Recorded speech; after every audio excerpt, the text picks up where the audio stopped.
Oh yeah, Hey, we're late. who controls the market? I do. Diecast does. This is Radio Free Cybertron episode 696. I'm Brian Kilby. Holy crap! So we're 4 episodes away from 700, but it's our I realized that last week. It's our 21st anniversary episode. Oh, I should have bought it a drink. is. Yeah, so 21 years ago tomorrow, as of recording, I posted the very first episode of Radio Free Cybertron. Was this the 12 minutes that somebody said they could never get back? 9 minutes of my life that I'll never get back. 9 minutes, okay. Yeah, so, yep, the very first The other episode. 3 minutes were okay. Yep. So We've come a long way from a 9-minute first episode to an average of like 2 hours and 15 minutes every Wednesday. the podcast is usually between an hour and a half. But, we're old enough to drink, Spider Bob pointed out. Gosh. All right. Yeah. So, I guess I can track how old Eric is by how old the podcast is. Wow. Yeah. There's something really wrong with that. 21 years. And, of course, we didn't post it as... wasn't a podcast. RSS wasn't a thing.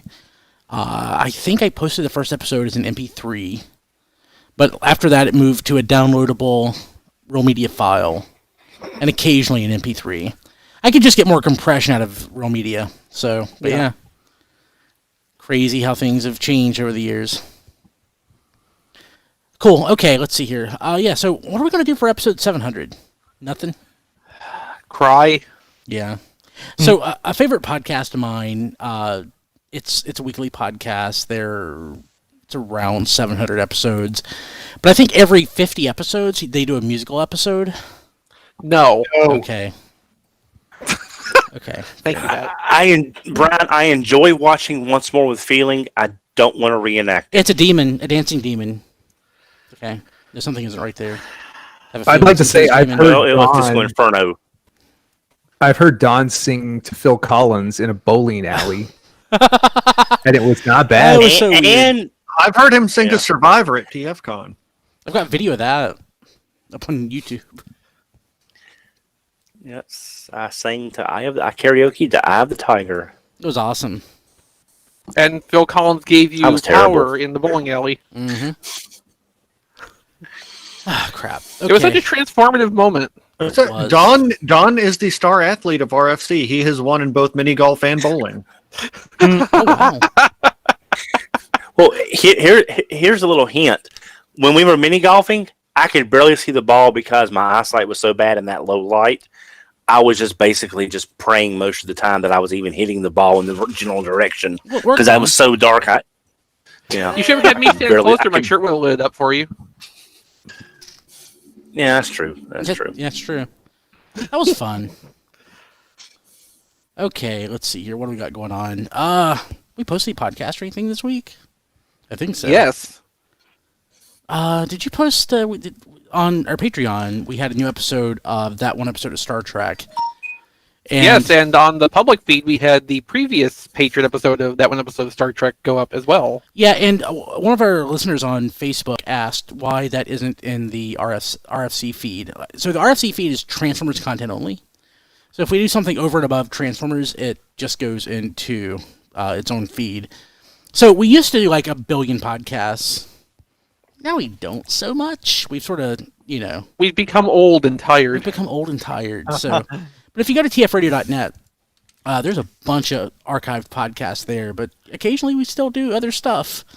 And that Superhero Time, actually, I moved Superhero Time presents that one episode of Star Trek into Retired. I need to move it out. Yeah, But it's because still, we don't have an end date in sight for this yet. So yeah, I need to move it out. But it's currently under other podcasts than retired shows. we know you're bearing it on purpose because you're ashamed of us, and so am I. Yeah, we posted that. I don't think we posted anything. We else. also recorded another episode of that, which will go up for the patrons in like 2 weeks, a week and a half. Cool, very cool. Did you ever do Darmok? You never did. You're never. No, we specifically did not do Darmok because Don would not stop bothering us about it. Much like, well, that's not the reason we didn't do Bride of Chaotica. We just have too much self-respect. Surprisingly enough. I didn't bother y'all that much. I politely asked from time to time. That was all. I asked you less than I asked for Headmaster RC. Yeah, That's only because we didn't do the podcast for 24 years. That's true. So, by the time the podcast is 24 years old, you will have bugged us the at least same amount as you asked for Headmaster RC. Well, then you should be flattered. Yeah, there you go. That's a word for it. Yeah. Let's see here. So Don is horribly lagged today. I think it's a little better than it was, but we decided. Yeah, he doesn't seem quite bad. But we decided he can turn his video off once we get through what we did this week. So Don, you get to go first. Okay, good. Off topic, for Matt and my friend Icon45 and myself, I picked up Silver Centurion Iron Man from Walgreens. Yes, no sign of Bluestreak From yet. where? But From Walgreens. Walgreens. Oh, that looks awesome. This is a Walgreens exclusive, which is I was worried because there's still plenty of Iron Man 2020s. There's 6 at one of my Walgreens, so I was afraid this would be hard to find. And just for anybody watching now or listening later, I did pick up 2 more if anyone needs them. I'm trying to help some folks out. So if anyone needs this one, hit me up on Twitter at HMRC for EVR. I've got 2 spares if anyone needs them. I have a So I don't mind comicsology helping down the people road out. from my house, so I'll check it first. But if I need that, I'll let you know. Thank you, Don. Okay. That on topic, I stopped by GameStop and I picked up. I did not get Matt my little Ranger. I did not get that for him. That's for the why I took best. the picture. That's for the best. But I did pick You'll up be healthier. my little Prime. Picked up my little Prime, who I have now dubbed in my headcanon Optimus Prime. Why?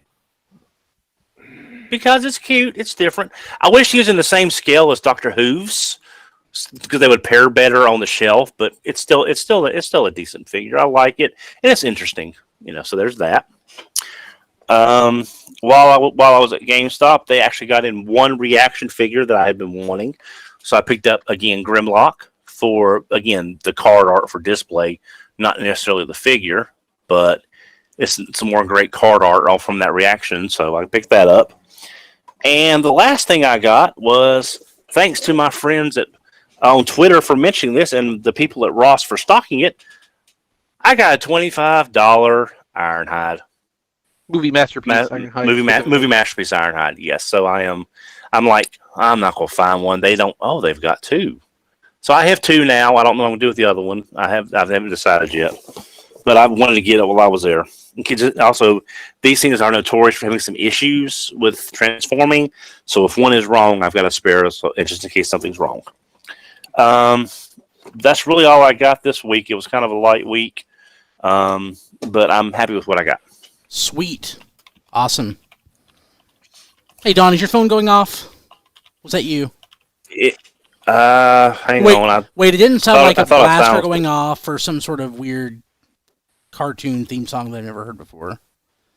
I don't know. I'll go ahead and double check and make sure it's turned off. So if it was me, it won't do it again. Okay, cool. Who wants to go next? I'll do it. Okay, go ahead. I will. All right. So I eBayed myself a blaster for the Centurion drone that was missing his. So I found somebody selling pieces of Brunt on eBay. So I was able to get the barrel. I don't know, but it cost me a couple bucks, and my Centurion drone is now complete. The color match is a little bit off, but it's not that big of a deal. I went back and picked up the Siege cassettes that I was missing. So I had Wing Thing and Rumble. So now Wing Thing and Frenzy. So now I have Rumble and Ratbat and Laserbeak, and boy, Ravage is absolutely terrible. Yeah, he is. like I knew it was bad, but oh my god, That's why they made a cage for him, so you can just throw him in the cage and leave him there.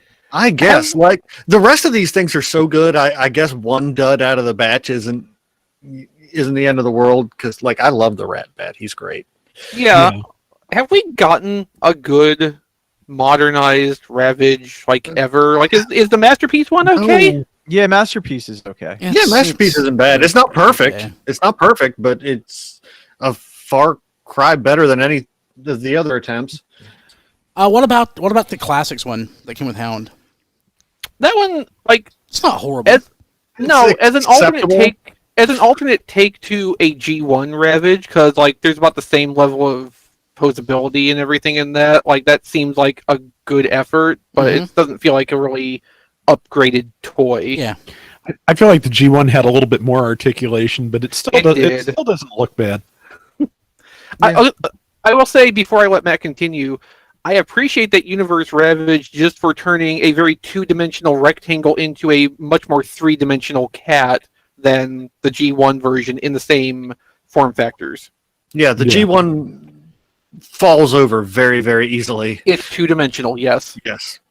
All right. So I got myself some more Slither Fangs. I got 3.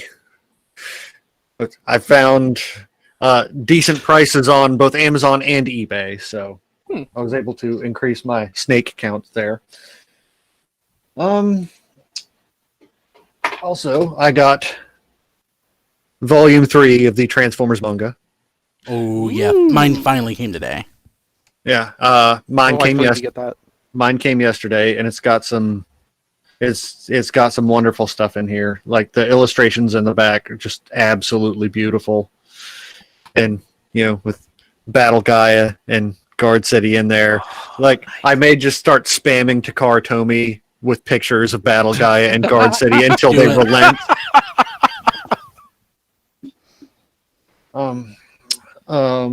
As for the off-topic stuff, I picked up Star Trek Picard. I got it on Blu-ray, so I can be disappointed in high definition. Did You you will watch be. it? Did you watch You it? will be. No, So I'll wear a cup.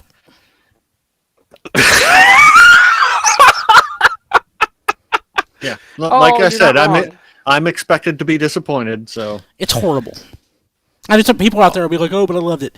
It's horrible. It's horrible. Sorry. Horrible. Sorry you spent the money, Matt. I do love Patrick Stewart though. So I did. You'll feel very sorry for him. Yeah. I'm sure I will. But he has 34 of my dollars now. So Oh well. Yeah. yeah, and I Discovery got comes back uh, tomorrow. There's always Oh that. yeah. I don't think that's necessary either, but let's let Matt continue. and I got 2 boxes from Hasbro Pulse today. I got Hellfire Club guards. I got 2 of nice. them. So I got the 2 of them that I was allowed to get, and then I guess after the initial run sold out and they put up pre-orders for later, you could get as many as 5. So I got 4 more coming in like March. So I'll have 6 altogether, and I think that's a fairly good garrison of Hellfire guards. And I got the War Machine. The Marvel Legends War Machine, and oh my god, this is the War Machine that I have always wanted. He is the War Machine that I deserve and the one that I need right now. And yes, he is love. He is life. He is War Machine. We just need a variant now so that's glad like I did not get the Revoltech. yeah, we just need a variant now that's like chrome plated, like in issue 287 or something when he was fighting the living laser. And that's it for me. Cool. Who else? I just got one thing. Okay. So I found at Walmart Cyberverse Deluxe Thunder Howl. Nice. I've been looking. I expected it at Target. Walmart's a surprise. Yeah, I was surprised because like they didn't even get RC locally here, so they kind of skipped from Wave 3 to Wave 4, which Wave 4 is apparently just Wave 2, but with Thunder Howl mixed into it. I find that their wave assortments are kind of a mess. It's a little bit of a mixed bag. The robot mode is basically fine. It has a decent amount of articulation, and some of the transformation joints, as is often the case now, can be leveraged to get a little bit farther with that. The transformation is what really kind of shocked me, though, because to look at Thunder Howl and what it transforms into, you would assume it's just like a, folded over on its arms and legs, and you're basically done. Like it'd be like a 3-step transformation. No, you unfold the entire center of the body to completely change the shape of the figure between modes. So when it is the wolf thing, I assume, because it's under Howl. Like it is short and wide, and like it's not a thick robot body on all fours. It actually changes to look a little bit more like a quadruped animal. It's kind of an impressive thing. It's like I would say it's completely over-engineered versus what it quote unquote needed to do. But like it feels so engaging doing it that the slightly gummy plastic almost doesn't bother me. The one real disappointment, well, okay, two kind of disappointments. The major disappointment, it's got this really cool effect part that you can put on the sword, but it's made to only fit on this sword, so you can't use this for anything else. And it's such a nice looking effect part, but like there's no 3mm port or a peg or anything on it to use it with anything else. So that's kind of a letdown. Yes, Tom? Actually, Exvee, I did see a video review today of him that can be a flame breath. There's a tongue in the mouth. Oh yeah, there is. I didn't try that. Hole on the so it can be like flame breath for his beast mode. Unfortunately, that still precludes letting other toys borrow it. Yeah, not enough toys with flame breath, so that's pretty cool. And this is actually, it's better than flame breath. This is lightning breath. Because I mean, the color of it's obviously supposed to be like arcing electricity. With the state of the climate today, it could be both. Sure. The other problem is the shield, which is the backplate for the beast mode, and it's only a minor problem. When you have it pegged onto the arm, it basically, between this and the shoulder piece, you kind of lose the elbow articulation, and even if you bend the elbow before you put it on, it won't fit right because of the shoulder piece being there. So the arm basically has to stay straight to use the shield, which is just kind of an annoyance. Besides the effect part, there's no clear plastic on this, so I'm not like afraid of critical hinges or anything breaking like with Cyberverse RC. It actually is pretty nice feeling. Again, like just some of the panels that have to move around and tab in and out feel slightly gummy in their connection, which I don't particularly like the sensation of. But like at the same time, if it's flexible like that, it's probably not going to have parts snap over time, I hope. And also these yellow parts, while looking vaguely in the family of gold, I think would be more what we would call like a mustard plastic, and so should be probably safe in the long run. Mustard. Well, I mean, look at it. What would you call it? Yeah. That looks like a decent quality mustard to me. And the rest of it is kind of like a mute teal. It's a really nice looking color combination. Like visually, I like this a lot, and I appreciate that it's doing a lot of stuff in its transformation. I wouldn't mind some more paint just to vary up the colors a little bit, but overall, it is pretty nice. It's if we don't actually get any more deluxes from Cyberverse, because I think that's still kind of up in the air, it's not a bad thing to end out the run on. It's a unique new character, and they actually did a pretty good job making it. The deluxes are kind of hit and miss in general. That's kind of how it looks. I also got a few new non-F products, which I don't have here.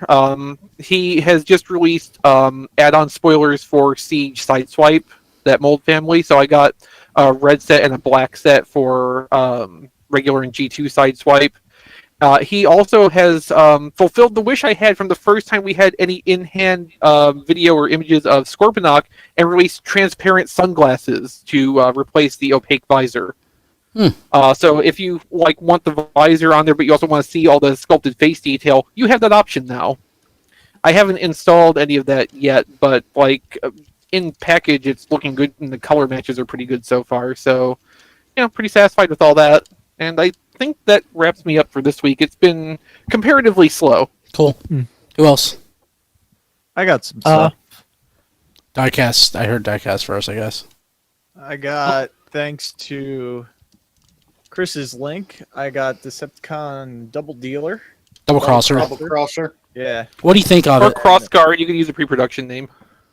They're in the package still, so they're fine. Oh, open mind.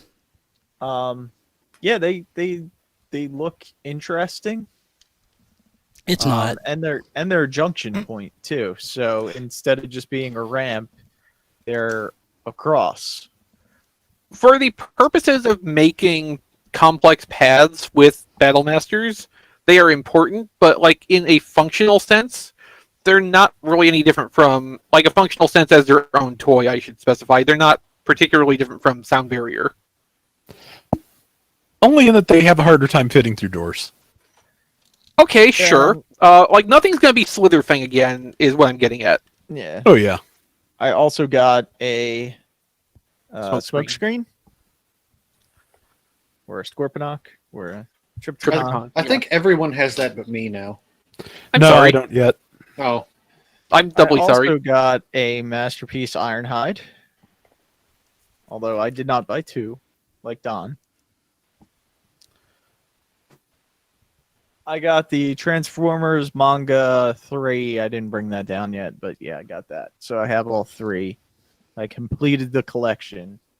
And unrelated stuff, I got Profit Director Destro, which is the most corporate pimp name I've ever heard in my life. And it I is didn't Pimp even- Daddy Destro.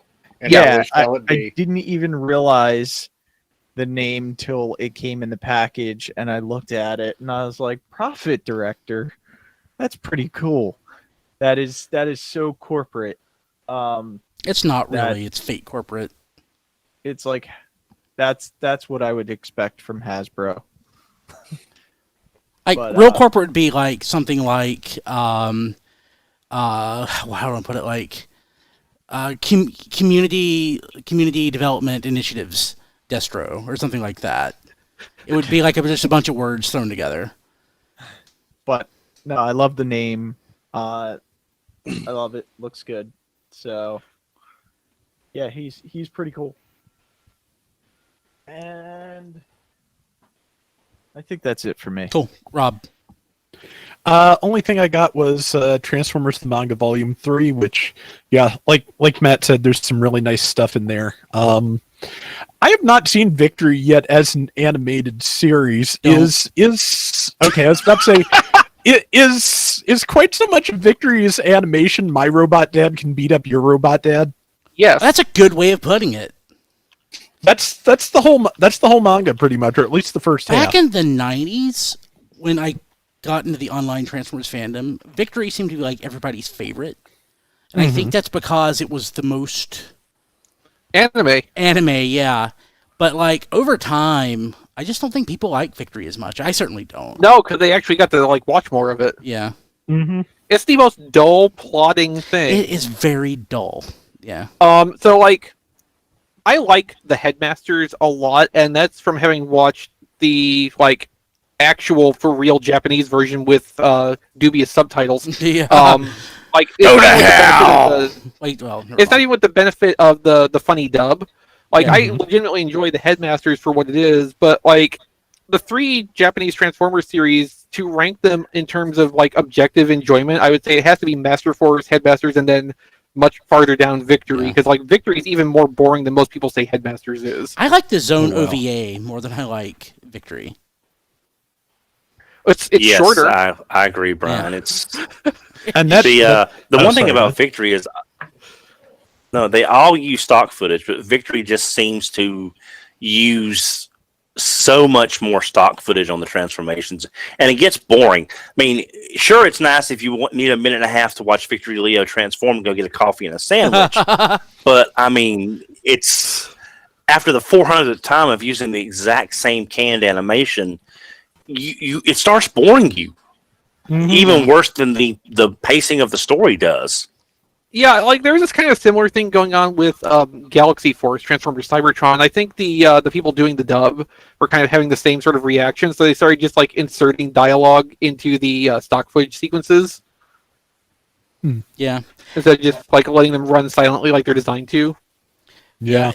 Real quick, I'll let Rob continue, but I just want to point out Chris's reference about the dubious subtitles. I just, with Transformers, like throwing in stuff like "Go to Hell" and just like throwing in the random swears and stuff, that was like life changing to me.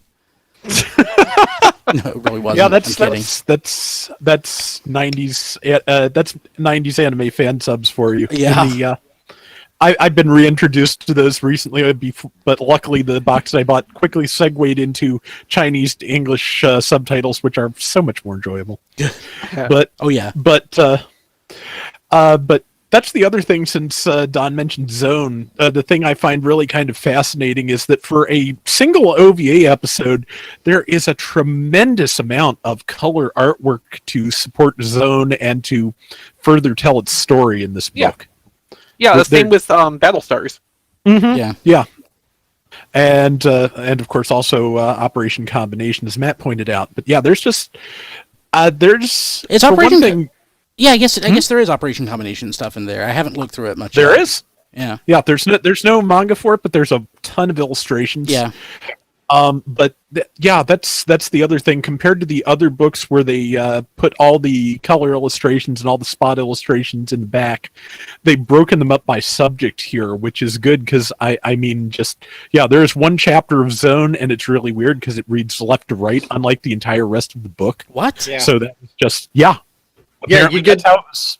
Yeah, you get to a page in the back, and it gives you a warning that it changes the way the book Is reads. it like they don't just flip it or something? No, they are trying to present it as it was originally shown. So yeah, you Interesting. get to read that. You get to read that a little section of the book backwards. Like I would forward. have just put that at So the it's- end and then make you flip the book so that it's just like 180 degrees out of skew with everything else. Side Yeah. B. Yeah. Yeah, but yeah, so they've moved all the color sections so that it's all in chronological order. Yeah. And I love that page. yes, it's weird to see that page to tell you not to read right to left after years of reading manga. Let me tell you. Yeah. But yeah, it's I like that they've done that because, like I said, for a Zone especially, it's kind of necessary because, again, just to actually finish the story, you kind of have to have all that stuff in order, or it's That's not true. really That's true. do That's much true. for you. That's So does this reproduce the story page content from like TV magazine or whatever, or is it just the manga content? It has, if it doesn't, like, if there was a text part to that, there's probably a summary of it under the illustrations. But as far as I can tell, all of the illustrations that Bon Megami did for Transformers are in these books. So yeah, I'm pretty sure that a lot of this is the TV magazine material. Okay, that's good. Yeah. So yeah, it is. These are really great, great volumes. Very well presented, good stuff, and it's just another one of those things, though, that like somewhere near the beginning of Volume 2, they stopped like trying to align things with the official U.S. names of everything, and I'm not sure why.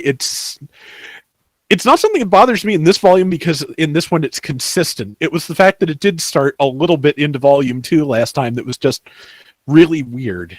And here it's not too bad except where they're, in the Battlestar story where Star Convoy and Super Megatron are accidentally referring to them each other as Convoy and Megatron repeatedly. And expecting that to make sense for anybody, because I don't think they ever actually have an explainer within the text anywhere to let you know that Convoy is the Japanese name for Optimus Prime, and under the various spot illustrations they just refer to his previous incarnation as Optimus Prime. So Yeah. just a little bit of that. That's kind of a place that could probably use a translator's note, because I would think that maybe not everybody who's going to read this is going to know that. Got to be a few people who could. Yeah, have wouldn't to at be least. some. Hey, Yeah. just as a note, Transformers the manga was originally serialized in TV Magazine beginning in 1985, alongside with the debut of the franchise of the Transformers. This manga is an original work, especially for Japanese audiences. It establishes a parallel canon to the American G1 series, with different motivations, allegiances, and settings. So it sounds like everything in here is, or at least it at least references that in the table of contents. Okay, that's good. That I must have missed, but yeah. I'm glad I got it. That's the whole set. It's I hate not completing series like this when I start them, so it's just Thankfully, it's really only 3 nice to books. have. Yeah. Yeah. So And I'm it was, delighted that this even exists in the first place. Yeah. Yeah. who would have thought it ever actually would? This Yeah. is Not me. This is great. So since we're talking That's about what it, I got this. cool. Since we're talking about it, and I got it too, obviously. I just want to point out what I've pointed out in the past is, like this stuff has like fascinated me and excited my imagination for years.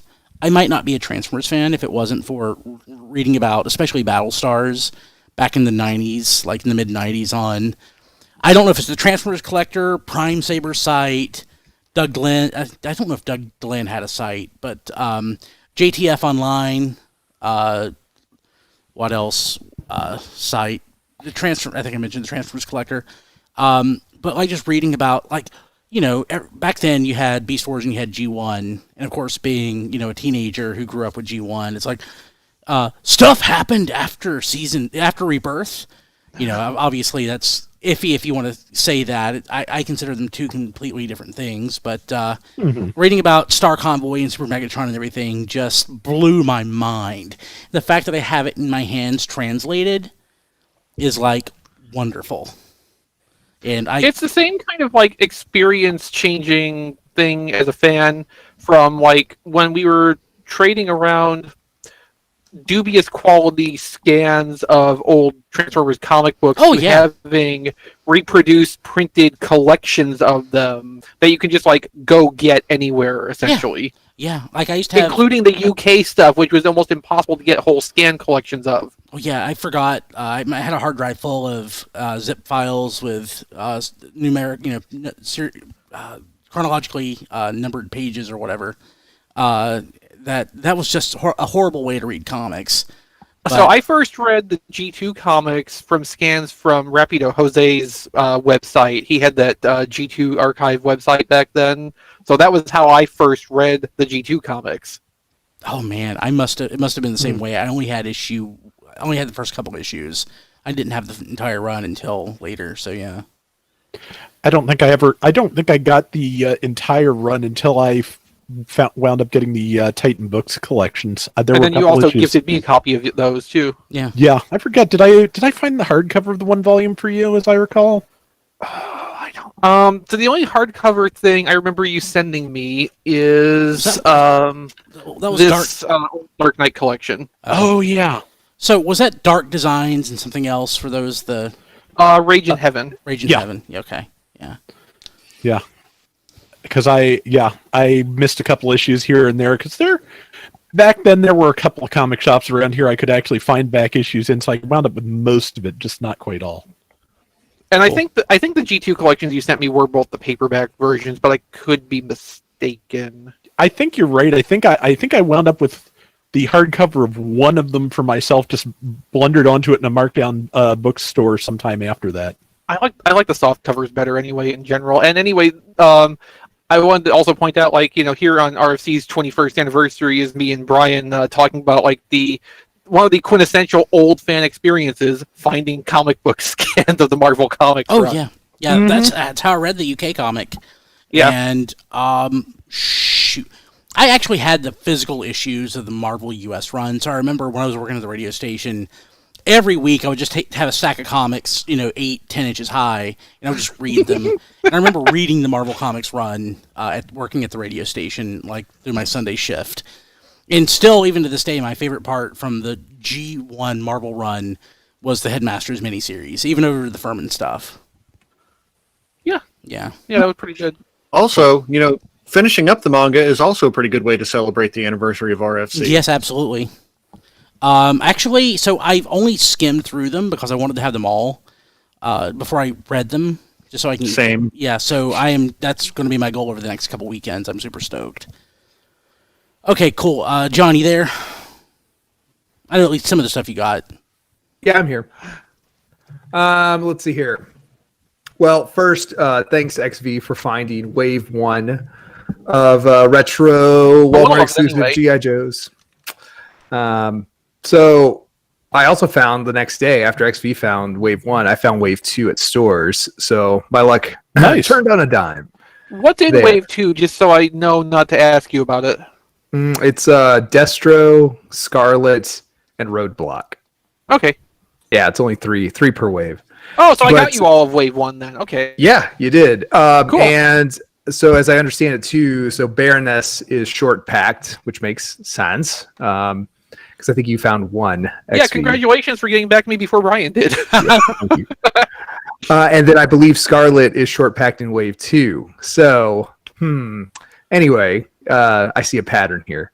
So the vehicles are also showing up in stores, and they seem to be much more plentiful than the actual figures.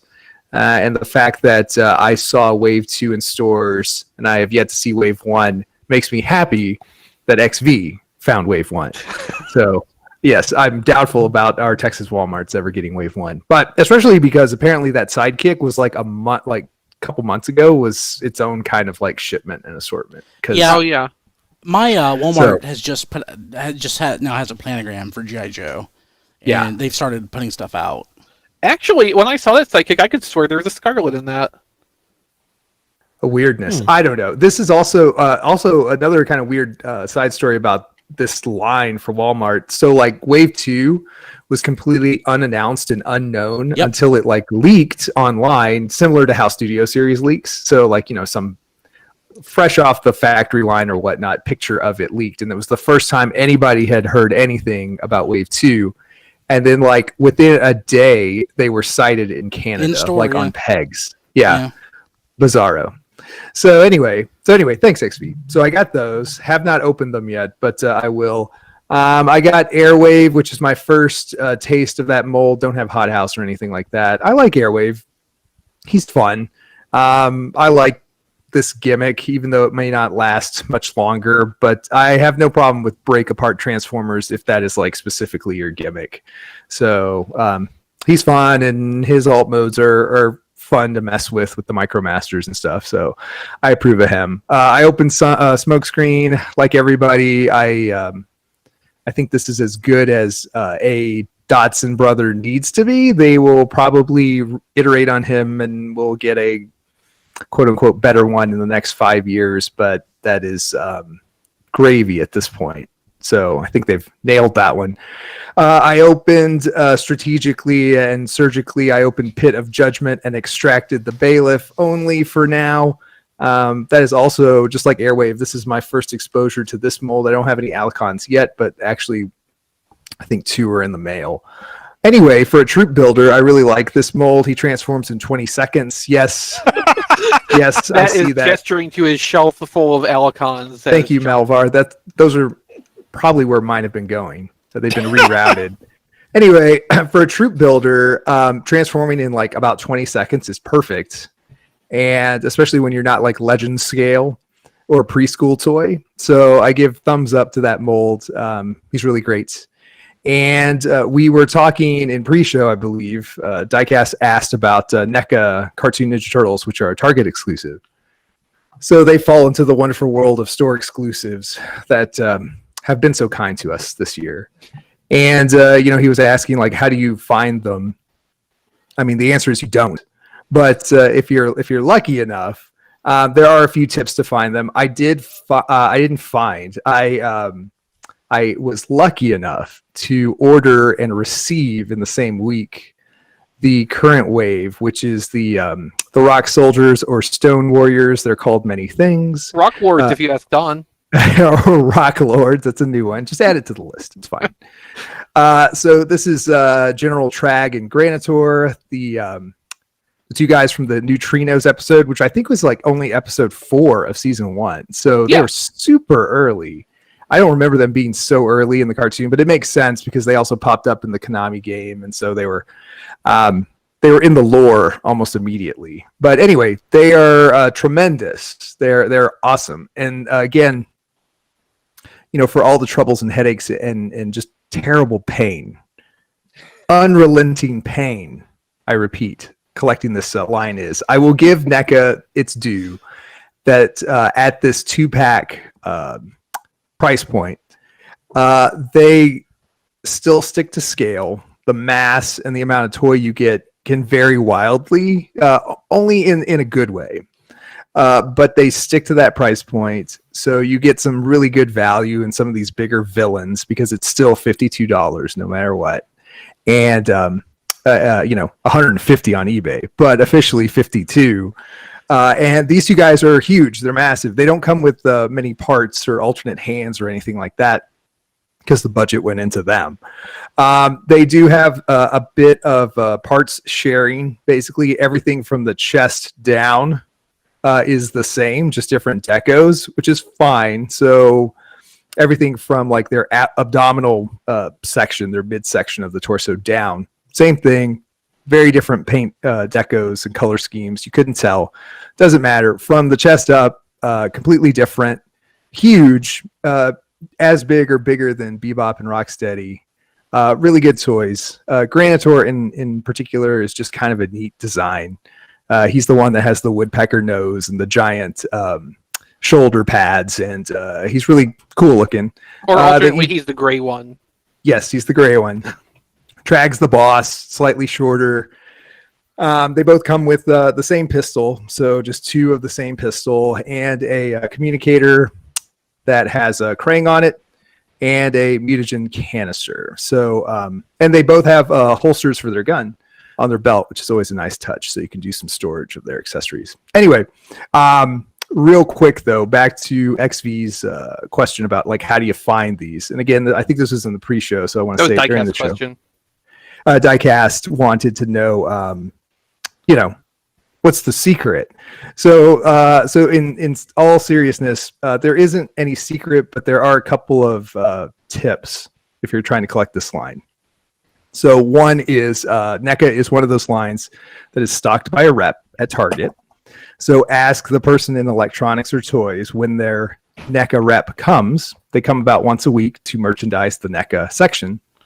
And then you can go to NECA's Instagram account and you can see a calendar of when things ship to Targets. So you can kind of figure out what week or two each wave is supposed to hit your Target. And then if you know when the rep comes to merchandise the section, you can kind of get a good feel for what days to go check the store out. And preferably, of course, if you can do it at the beginning of the day. And then the second thing is they're getting better and better at coordinating with Target.com. Now, Target.com is still a bot-riddled disaster, but each wave does get its own product page. And if you kind of hang out on Twitter and save a search on Twitter or just kind of periodically check, at some point, somebody's going to post the product page for the current or upcoming wave of figures. So bookmark that page, and at some point, Target will hopefully set it where you can turn on notifications for when that product is in stock. And the last couple times when that has triggered, you've had 10 to 20 minutes to purchase the 2-pack without issue. So the last couple times, if you were like kind of paying attention and you saw that notification, you did have enough time to jump onto the app and order the toy without issue. That's the easiest way to do it. But between that and kind of trying to triangulate when to check the stores, that's really your best bet. And then the last like option for you is after it goes up for pre-order and sells out in 20 minutes on Target.com. Give it a few days, and the scalpers eat each other alive on eBay, and they flood eBay with confirmed pre-orders, and the going price for whatever 2-pack you're looking for like drops in half. So worst case scenario, you should probably pay maybe $20 above retail. That's including shipping for it. You just have to be patient and wait for the scalpers to destroy each other, because it will happen. So that's your last option, but it's a real option. And that's it for me. Can I mention something about Target while we're here? Because Paladin said in the chat like his pre-orders were canceled because he didn't approve the delay quick enough. And I was like, man, I should check mine. The same thing happened to me. I did not approve. They sent me like something on Wednesday, which was today. And because I didn't approve it quick enough, within the same day, they canceled my orders. So be careful if you still have Transformers on order with them that are delayed, because it seems like they're just getting canceled. Okay, that sucks. Yeah, thanks Target. Because I That's saw happening the a lot, stuff. by the way. I'm hearing lots of reports of that happening. I saw the stuff in the store like 2 or 3 weeks ago, and I was like, they're gonna ship it to me eventually. I'm not in a rush for it. And now I'm sure the stores don't have it. So, yeah. Cool. Yeah. Okay. Oh, Oh, I hey, just one looked, quick and so thing on far that. my fast tracks are still safe. So So one quick thing on that too. So I had a friend who was going through this. Actually, I had two friends that were on customer service with Target all day today with this stuff. And one of them was talking to the customer service rep with Target. And again, this is one case and one customer rep, but it is interesting. So they were going through all his canceled pre-orders, which included a bunch of stuff, but it also one of the things it included was the Quintesson Judge.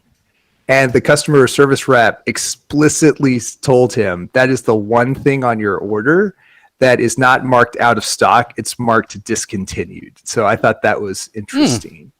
So I don't know what that means, but I do find that interesting. And also, to be honest, like the Quintesson Judge strikes me as something that a year from now will be considered like rare and on eBay for $100. Yeah. So, I mean, it's Wouldn't surprise me. So from my experience, that's probably the same as what was considered non-stocked as the status at my former company. Stuff gets fat-fingered as non-stocked all the time. So I wouldn't be surprised if that was just an error. But practically speaking, there's also some... effectively, it might as well be, because here in a couple months, I doubt they're going to reship it in Earthrise, not Earthrise, Kingdom. So, it's probably just a clerical error, but effectively, it probably is roughly the same thing. So, well, a thing that's worth mentioning since we're on the Target subject, a couple weeks ago there was a photo taken in a Target stock room of a pallet shrink wrapped, solid stacked with Voyager shipping cases. And so just today, one or more photos have come out of a Target that has an end cap stocked, solid packed with Earthrise Voyagers. interesting. Pretty sure it's a different location, so that's probably something that's coming with the Christmas season I reset. would not be surprised. Yeah. So at that point, probably Megatrons and Quintessons will become the bane of people's existences. Megatron, yes. I don't think Quintessons could be the bane of my existences, especially since Target does a great job of clearancing out crap. Yeah, I guess we'll see how this goes. Yeah. Because they're going to have to clear that pretty quick once the Kingdom stuff starts to roll in, which is not going to be too far off in the future. Nope. Yeah. Okay. John, you good? yeah, I'm good. Okay, I'm going to run through. So, of course, I got Double Crosser. Basically the same gist as Sound Barrier. It's just the saddest transformation ever. You flip it over and you see the toy. It's not unlike, what do I want to compare it to? A Happy Meal toy. Yeah, G1 Enemy, which is, just like what the head. Oh, yeah. So, something like that is pretty sad. Of course, Well, I mean, you do also turn the plank sideways, which is why I keep there's saying a he little has more trouble to it. fitting Yeah. through doors. Yeah, that's true. That's true. Let's see here. Of course, I mentioned the manga. Like all Voyagers and larger for Studio Series so far, I leave the stuff in the box. This one's ding, though, so I may not. But Studio Series 5 was a Prime Day deal. Like $10 off. It wasn't a big deal, great price, but I got that. I got Prophet Director Destro. I got War Machine. Let's see here. Found an Awe Striker today. I have 2 more on order. Nice. And if I see another one in store, I may grab it. I know I'm horrible. But God, it looks fantastic in the box, so I want to at least have one sealed. Those are real nice box reproductions. Yeah, I don't like the cards so much, but I dig the boxes. The boxes look fantastic, so super stoked about that. Let's see here. I saw this. I didn't know this was a thing. It's It's for a kid, grades 1 through 3, but it's a step into reading bots book called Lost Bots. Nice. Amazon, tfradio.net/Amazon. It comes in a couple different bindings. I got the library binding just because, of course, it's a little nicer, and it wasn't that much more expensive. So my 8-year-old wanted to read it, and I'm like, I love you, but, you don't take care of books. And she's like, yes, I do. So I'm like, bring me a book that you've taken care of. Because, I don't want the thing to get beat up or anything. So she brought me a couple. And most of them were, like, from the used bookstore. So they're already beat to hell, when we bought them. But, like, one of the books that she brought, we bought brand new. The corners were dinged up. It looked like she had stabbed it with a knife. But most of all, like, the title of the book had been colored over with a magic marker. And I'm like, you realize the book you're showing me right now as an example of how you take care of things has magic marker all over it. Of course, she got upset because she was embarrassed, but it was hilarious. And being a parent's fun sometimes. So I got that. Energize Bumblebee. It's part of a Robot Rescue Bots exclusive line from Amazon. Basically the same toy, just with clear blue bits. So I have the others on my wish list. I may pick them up later. The Optimus looks pretty good. The others are okay. I got Triggerbot Override, which came with a card. I got it. I just wanted it. I saw it and it was in great shape, so I'm like, I'll get it. Cool. Yeah, so I didn't have it. It's on my list of G1 stuff that I don't have. My long list of G1 stuff I don't have. Slightly disappointed with this because I paid too much for it. It's Mint and Sold Box Machine Wars Optimus Prime, which again I'm trying to get a complete run of sealed Machine Wars. So when I bought it though, it's Mint and Sold Box, so it is sealed. The box is not in the best of shape, but the person who sold it. The packaging, the box that it was shipped in, is only slightly larger than the actual box itself that the toy's in. And it was secured in the box with 14 peanuts and a brown piece of paper. That was the protection for the toy. That's more than what Amazon gives most of the time. That's true. So, newer neighborhoods, apparently, I don't know if it's federal or state, I've mentioned this before, are required to have like all the mailboxes in a cluster. So you don't have a mailbox in front of your house. And there are these little, so you get a box that's about 12 inches wide, 3 inches tall, and about 16 inches deep. And if something doesn't fit in that, it goes into a parcel box below it, where they just put the key for the box in your mailbox when you check your mail. Or if it's too big for the parcel box, it goes into... goes on your porch. So I'm like, oh, when that comes, it's going to be too big for the parcel box. So I kept expecting it on the porch.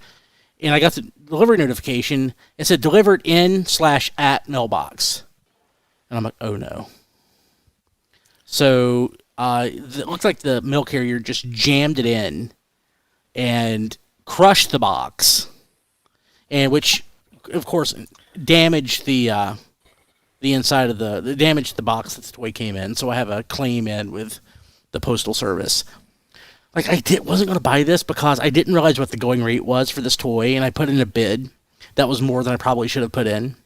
It wasn't the winning bid, so I didn't worry about it. 20 minutes before the auction ended, the seller had canceled the winning bid because the person was a zero feedback bidder, which put me as the person who was winning, and I won it for about $50 more than I would like to have paid. So hopefully the $50 of insurance money will cover that gap. So I'll be so okay. Brian, Yes, I bought that for $12 at a KB outlet 20 years ago. oh yeah, It sounds like you Man. paid a little bit more. I don't remember how much I paid for it originally. I think it was $25. I think I paid retail for it. if I remember right. Yeah, it's silly that the stuff that we bought on the shelf brand new as adults, goes for so much now. But I do want to, because Machine Wars is such a small line, and it would make a nice display. I do want a nice mint and sealed box display of Machine Wars. I think the only one that I don't have sealed now, or maybe I do have a Starscream sealed. I need to go back and check, but I think really what I need now is most of the carded stuff. I only have a Mirage and I think a Prowl, or maybe it's Hubcap. I need to go back and look, but I knew I didn't have Optimus. Let's see here, and only one thing left. I love this line. I really do. I'm not gonna lie. It's from Super Wings, and it's Dizzy. She's like the pink helicopter. This thing is phenomenal. So this is... Oh, nice. It is called Super Wings Dizzy's Rescue Tow. So it's like it's a tow truck. Of course, Dizzy's a helicopter. So this is like a Headmaster / Mazinger Z. So it's like a mech. It's a tow truck that turns into a big robot. And then the helicopter transforms and lands and becomes the head.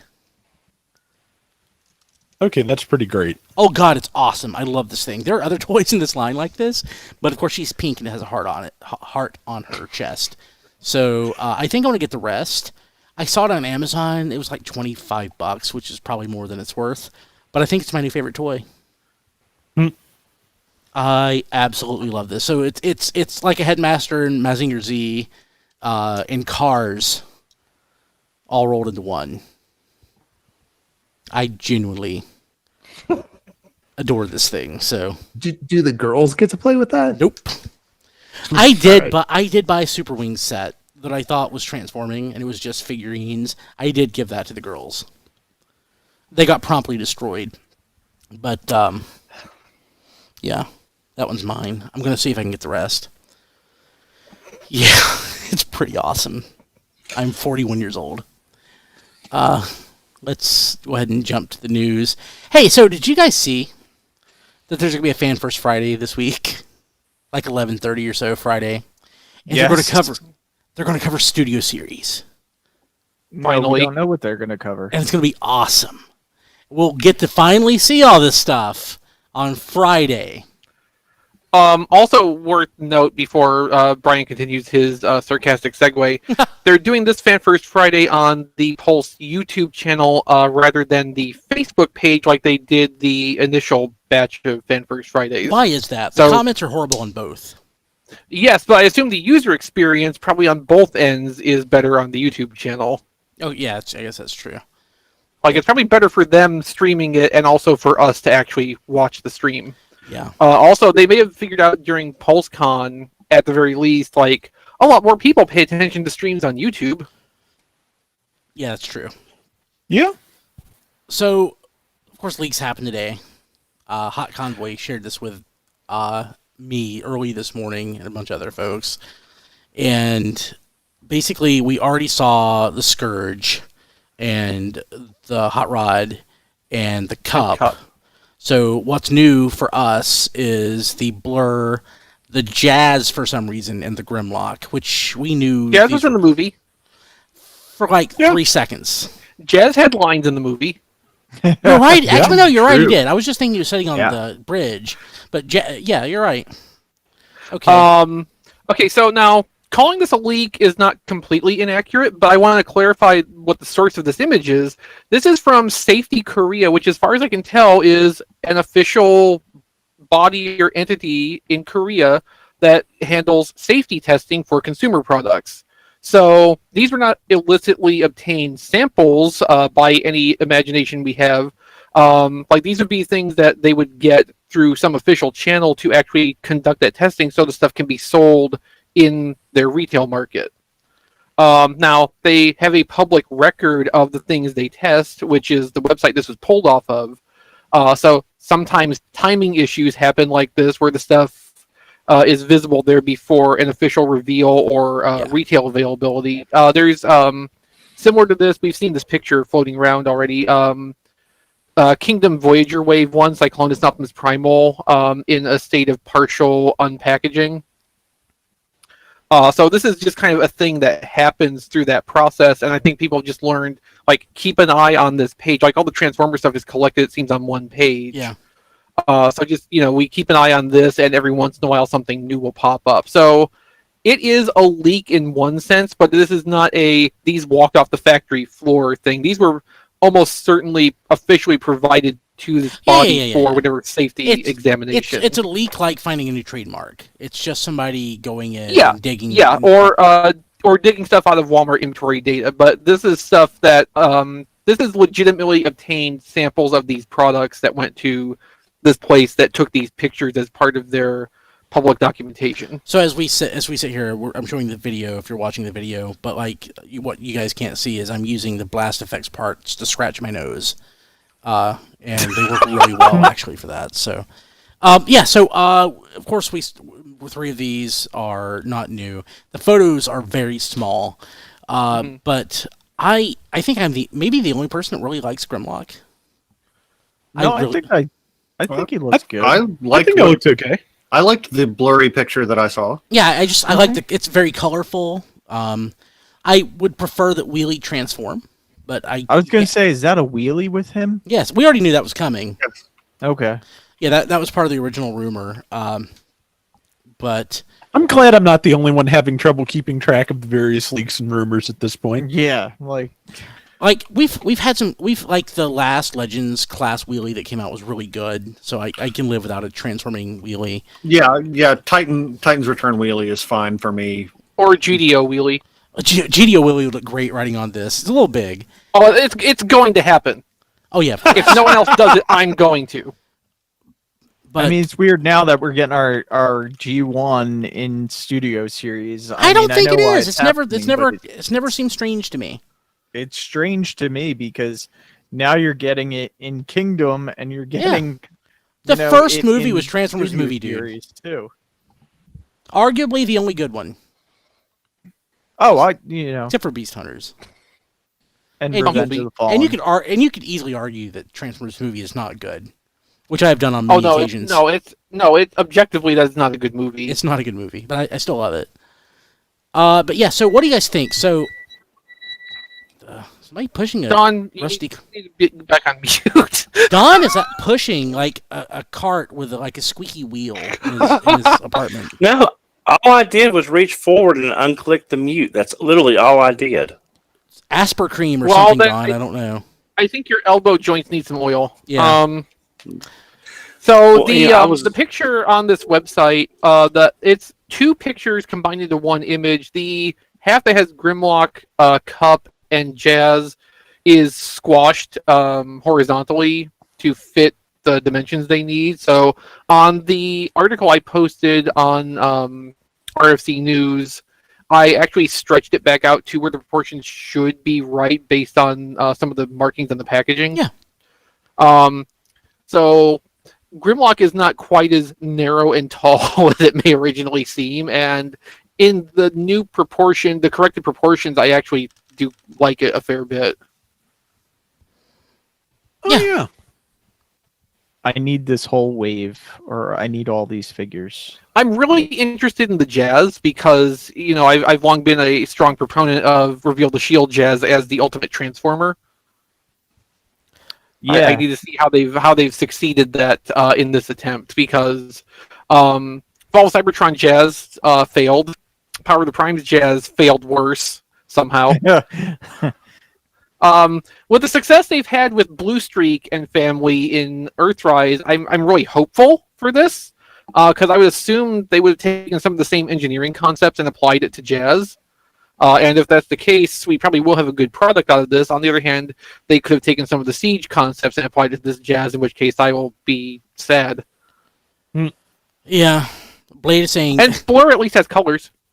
And of course, Rod streaming in the chat is like, I'd argue that the live-action movies are better than G1. And I'm like, you would. Blade is saying, I kind of hate how much I want these. I don't know what to think about G1 next year. No, he doesn't want to think about G1 He doesn't want to think about G1 next year. But I kind of hate how much I want these too, yeah. Yeah, I think that's a double-edged sword on these, is because and I think our friend Eric Crownover is one of the biggest disappointed people of this reveal, because, and I think Paladin Oh, has he's said gonna that, buy them all. yeah, Well, but here's yeah. the thing. Yeah. It was really the only line that wasn't all G1. I mean, even Cyberverse to a degree was Yeah. just G1 characters as always, Ah. and then Generations is as Earthrise is all G1. Movie was the only thing for movie people, and Well, Don, while half of the lines go into Beast Wars now, so Well, you know. Except Beast yeah, Wars yeah, but- Beast Wars might as well be G1. No. no, Yeah. yeah, I don't well, agree it with is. that. I mean, with all due respect, Matt, it is G1. It's a circle of life. It's a not my successor- G1, Don. You're successor wrong. Continuity. He's right. But I am sad for the movie people that, you know, the one bastion away from G1 is going to G1, and it's a double-edged sword, and it's very bittersweet. And I can understand that. The thing is with Studio Series, they need to do something to mix it up, because how long has Studio Series been around now? 4 years. At least 3. So it's like, Yeah, I think 86 might actually be the 4th year. yeah. So it's pretty soon to go back to all the same characters again and just redo them over if they're going to keep it. At least this mixes things up and buys them some time to go back and start doing some of the older designs again if they want to. I wouldn't be opposed to just mixing all the stuff back, except for, well, let me backtrack. If Hasbro did a great job of not focusing on G1, which they don't, I wouldn't have a problem to just commingle all the stuff back into Generations like it used to be, but they don't. So I get why fans don't like this. I totally do, but I think for the health of the Studio Series line, it's probably not a bad thing unless And they there's still just. going to be some live action movie stuff in Studio Series in 2021, but the larger proportion is going to be the 86 movie. Yeah, there's Yeah. some stuff that they didn't even do yet. Like they didn't do Galvatron. Well, he's coming in Kingdom. Oh no, wait. You're talking the live action Galvatron. Yeah. For the Studio Series stuff, like they didn't do live action Galvatron. There's probably a couple others that I'm forgetting that they didn't do. They're probably Yeah. having trouble doing the tooling for all the little robot bees. That's true. Yeah. That's a difficult thing to replicate. They might need an effects part for that. Yeah. Yeah. But yeah, like I completely understand why people are upset about this. And, Oh yeah. But Yeah. man, these toys look so good. I drink your tears. Yes. I can commiserate, but at the same time I can mock because these toys look fantastic. But I don't these know. are- Cup is. Well, we've only seen one in-hand account of Cup, and that was very clearly not completely transformed. And I think it's going to be a thing like, say, Masterpiece Hot Rod, where it's not going to look that great in a lot of the photo or video coverage, but it's going to have a different impression in hand, probably. So this is mostly probably what we're going to see on the Fan First Friday this weekend. But there is expectation of at least a little bit other, because when I think it was through the Pulse email list that they were going into a little more detail, like they strongly indicated that it was including Studio Series, but it didn't sound like it was going to be exclusively that. We might get Galactic Odyssey Collection number 2, which we were supposed to hear about at PulseCon, but they skipped to number 3 instead for unknown reasons.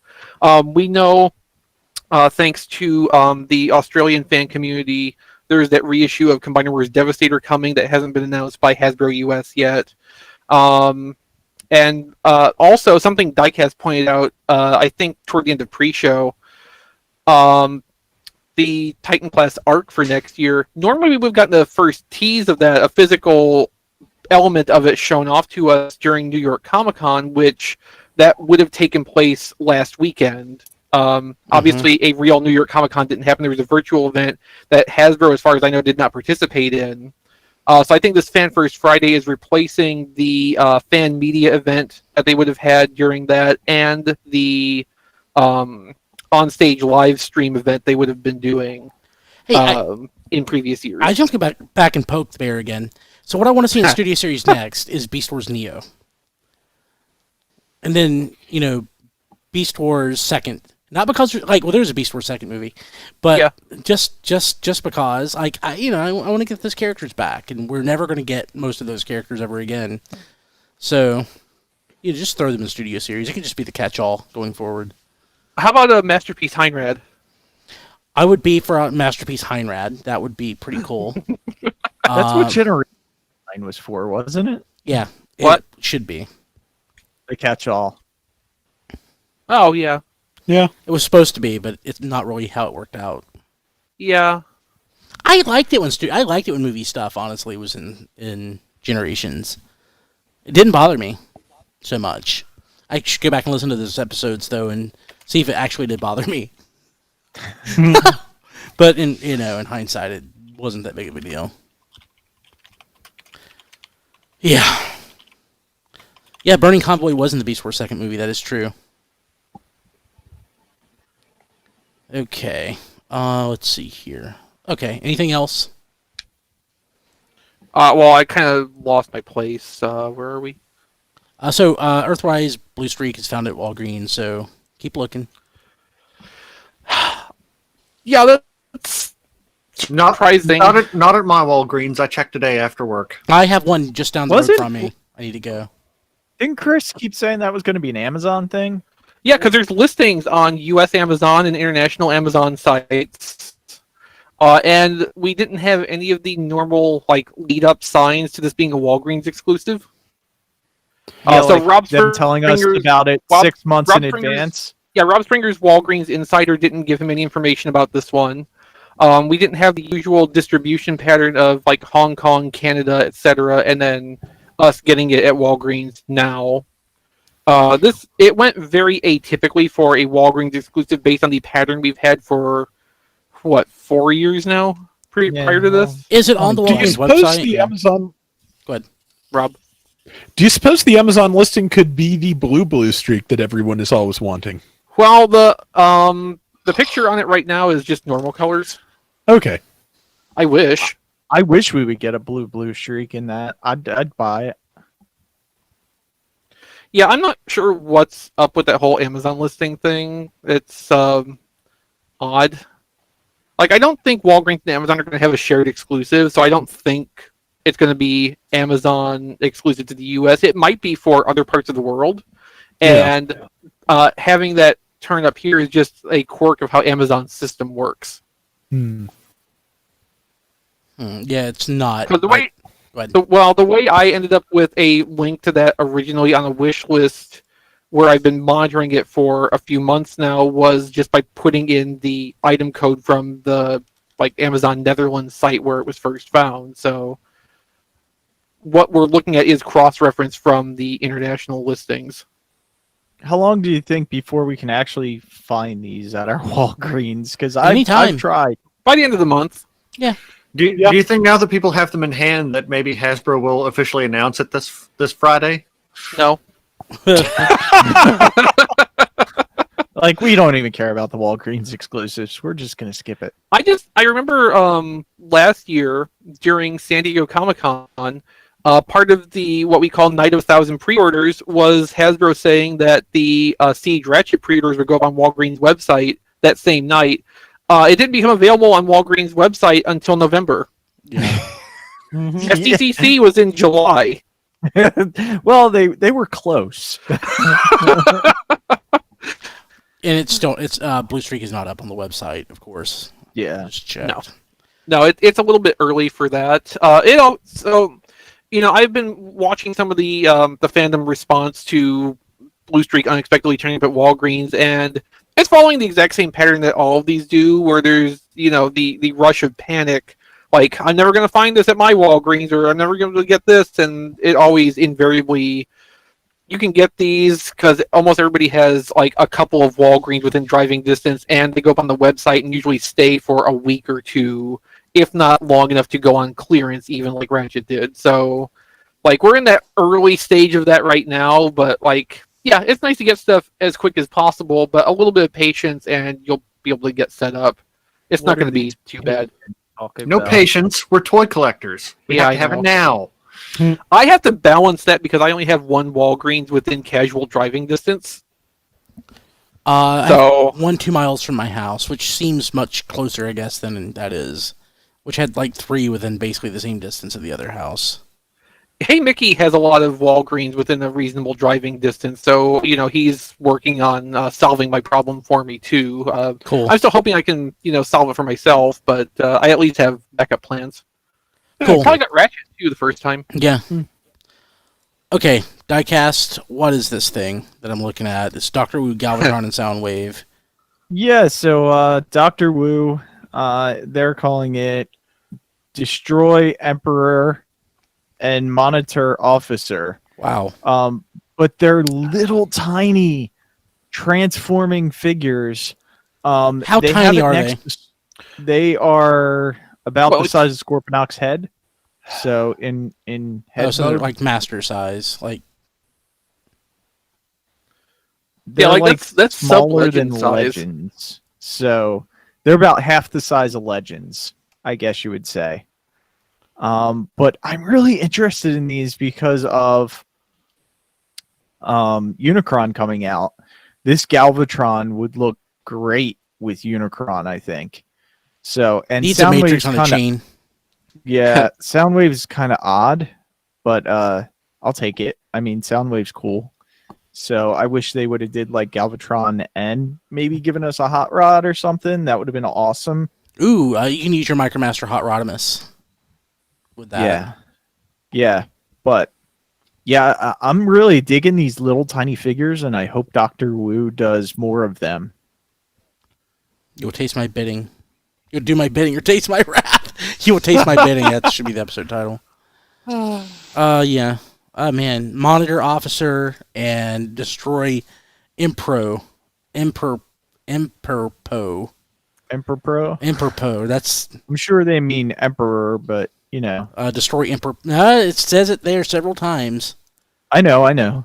I'm just Destroy Emperor. That is giving that. Cao Cao the benefit of the doubt. I copy paste things in languages I don't speak all the time too. So That's true. Yeah. But yeah, and speaking of Unicron, I'm also hearing that could ship in January.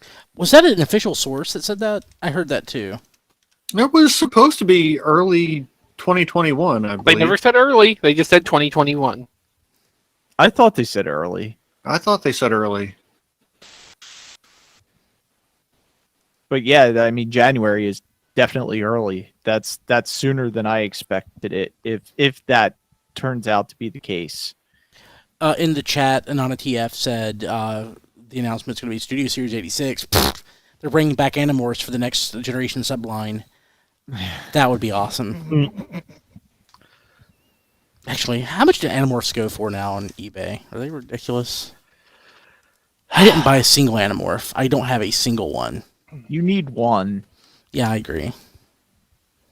It's not a I don't have any either. Toys and Hobbies, $10. That's a lot of them for 28. Some of these don't look bad. Wait, no, they all look bad. Tri-Rex. The thing with Animorphs is that if they turned into robots, nobody would think twice about what they looked like. It was just because they were supposed to be humans. But that can't get very far with that on that kind of budget. Yeah, the one thing I remember is that there was a big uproar from parents groups at the time because Rachel, the female, turned into a male lion, and so they in the toy.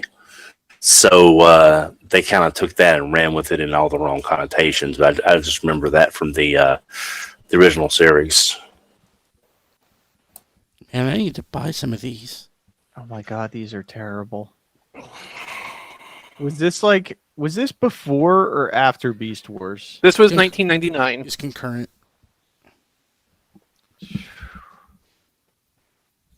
So bad. So, if you think basically how this worked was in 98, you had transmittals and fusors running in parallel. like they were both Beast Wars, but they were sub-branded to their own thing, basically. Mm-hmm. For 1999, Transmetals 2 was the only thing there was, and Animorphs is what ran alongside that. Gosh. But just for that 1 year, basically. Here's one for $147 on the card. Jake. There might have been a little carryover into 2000, but like by that point the line was pretty much dead. And then of course the Beast Wars Mutants, which were the last actually new Beast Wars product you could buy at retail, were late 2000. Those were unproduced Animorphs toys that were slightly retooled to be Transformers, Beast Wars Transformers.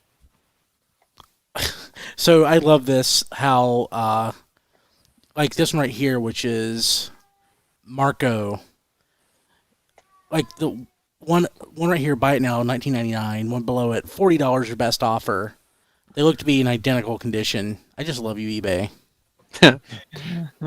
Nest Chalk in the chat says, I watch this show to feel like my habits are much more in control than I think. I'm on this show to feel like my habits are much more in control than I think. Hey, next week, next week, I'm going to prove that my habits are not in control. So, okay. So how are we going to know the difference from any average week? I made 2 stupid purchases today that I'll hopefully have for next week. Now, mind you, like I think that Machine Wars Optimus Prime is cool, like in box and everything. But like even without you actually directly telling us, I know you paid a hell of a lot of money for that. Comparatively speaking, I mean, less than the Titan. I mean, that's still quite a bit of money. Yeah. And you, by your own admission, you overpaid for it. Oh, I did. Yeah. Yeah. Yeah. Meanwhile, I was just looking at Amazon, and that Super Wings figure is down to $15 if anybody actually wants that. Oh, it's a good deal. Oh, the tow truck helicopter? Yeah. That's pretty good. Yeah. TFradio.net/Amazon. Yeah, I'll be honest, I'm thinking about it. It's pretty nice, honestly. Let me look to see what they have right here. What is it again? Super Wings. This one is Super Wings Dizzy's Rescue Tow. I'm trying to figure out if there's a subline here that it goes with, and I don't see one.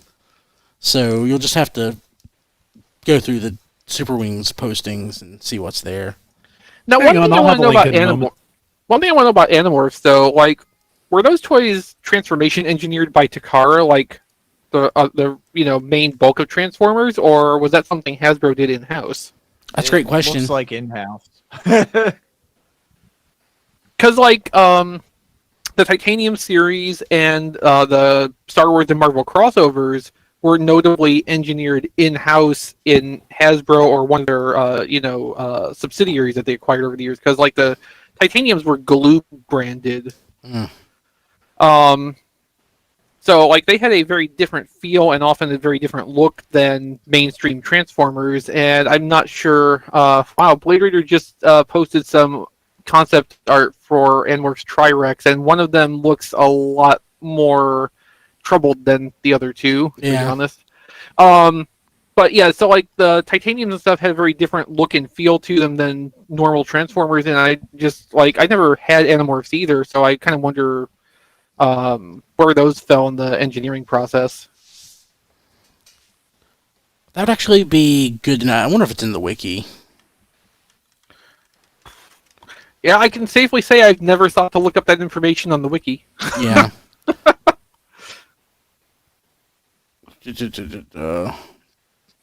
I don't immediately see anything through.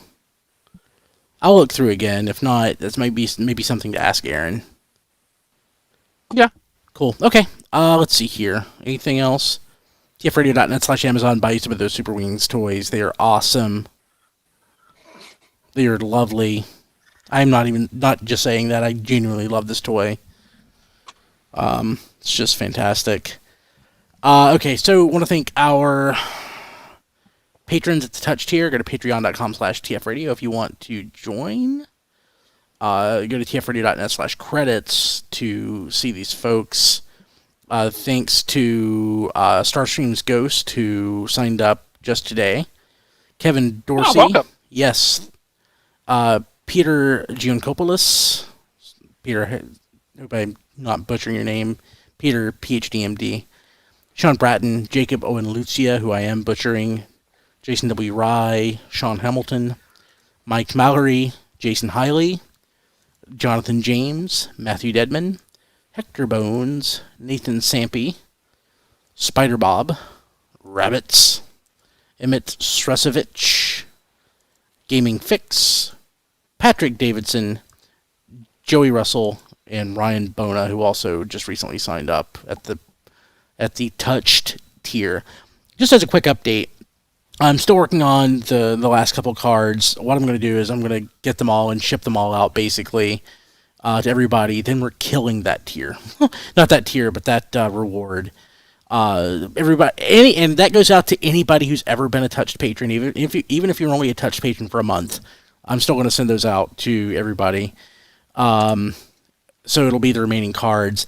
And I'm thinking what I'll do for Touched patrons, one thing it's definitely to do, I'm going to add at least one patron a week will be able to be on the History on the Fives podcast as a guest. So we'll come up with a way to track that. But we're gonna knock the cards out and just ship them out to everybody. I think physical goods are cool, but I think most people would probably rather be on the podcast and have a card that goes in a drawer that they never look at again. So, Gianna Kopoulos. Peter Dawson. I can't. And then yeah, okay, sweet. So, let me actually put that in my notes so that I have it for future reference. Cool. Okay, so, and of course, we didn't mention the Discord. We have mentioned the chat, but join us on. Yeah. Wow, your audio went weird. You were underwater there for a second. Oh, okay, yeah. Cool. Join us on our Discord, tfradio.net/discord, and you can join us in the chat. We are phenomenal. So you guys are great. Ness says he's purposely waiting to upgrade until the cards are gone. Yes. That's okay. I wouldn't want a trading card of me either. Yeah. Same. Yeah, it's definitely when I was in the whole trading card thing, and of course 2020 has absolutely killed trading cards in the sense that they've blown up and are ridiculously expensive, and therefore you can't find them. So it's made them not fun anymore. So, I mean, I put the maximum effort possible into producing the photo for my trading card. Did you send me Did you send me your trading card? I just sent you the picture. Oh right, I thought okay, that's right. I thought you wanted to take a stab at the design. Well, yeah, that was when I thought you were just still doling them out individually over the course of years. Yeah, no, I've got every one. I think I have all but one done, and I just need what I'm trying to find is a printer that I can print them all together for less than $1,000 because I don't want to do that. So that's understandable because it's ridiculously expensive to print this stuff. In any it's one of those things where printing 20 costs $5 less than printing 500.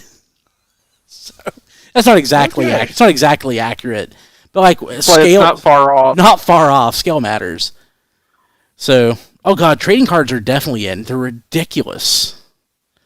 So, but yeah, so I had two concepts in mind when I thought I was going to design my own card to be sent out. One was to do it in the style of the old Ninja Turtles trading cards, which I had a lot of when I was a kid. Those are the ones that were a mix of character art, but also screenshots from the cartoon with little blurbs on the back, kind of explaining what was going on. Oh yeah. So Don's card is like that. The other thing I was considering was to imitate the style of the trading cards that were packed in with the Playmate Star Trek figures after I like that. 3. Yeah, so the Don design is based on the 1987 ALF card line, which is basically the exact same thing that you're describing. Instead of being it's a screenshot of a cartoon, it's a screenshot of a TV show. Right. Yeah, so yeah, it is all about the bulk order. Of course you have to get a bulk of every single one. Hence the ridiculous sums of money.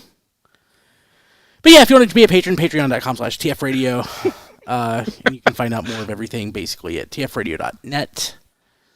And we have a bunch of podcasts and crap there. We have most of our links to stuff like our Discord, Patreon, Twitter, Facebook, Instagram, YouTube, Roku channel, Fire TV. I was going to say I don't think we have now. I have an Android TV now that our TV provider provides. I don't think that our Android app works on the Android TV, which I don't think I'm going to bother. But I'm certain there's a way you can get our stuff on your Apple TV. I'm pretty sure. So do you remember when we went to JD's house in 2012, and when we got there, he put an episode of New Soundwave on his TV great. through whatever means, and like that was like our best visual looking podcast production, and that was all John's work. All John's work. Did new Soundwave. We should bring that back. You know, Good Yeah, but show, who would host guys. it? Let's wrap it up for the week, huh? You know, the thing about it is, and I discovered this trying to do, 5 different wrestling podcasts. At once? Inserting yourself into a niche like that, or niche like that, is Oh yeah. really hard to gain any traction whatsoever. So it's best to stay in the niche that you're in and then grow from there. So as fun as New Soundwave was, I don't remember what the audience was like for it, but I'm certain it was less than RFC. My issue remember- is I have random ideas for limited run podcasts, Yeah. but 12 people will listen to them. Yeah. And it's going to take 50 hours to do it. Yeah. I would love to do about probably 3 hours tops on Bone Age.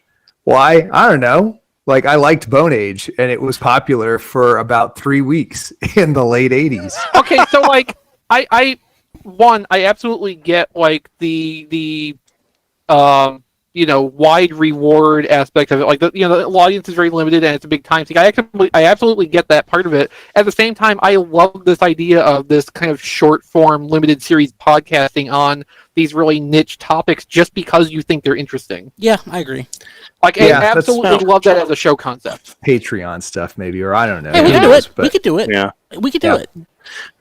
Now, the only thing about bringing back New Soundwave to me as an outsider looking in is the video game community has become so toxic, and y'all guys are so nice.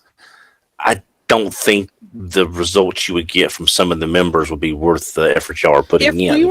If we were going to do a video game podcast at this point, I think we'd have to come at it from a completely different direction than what it was originally. Yeah, Yeah, for sure. Yeah, I just don't see gaining any traction whatsoever.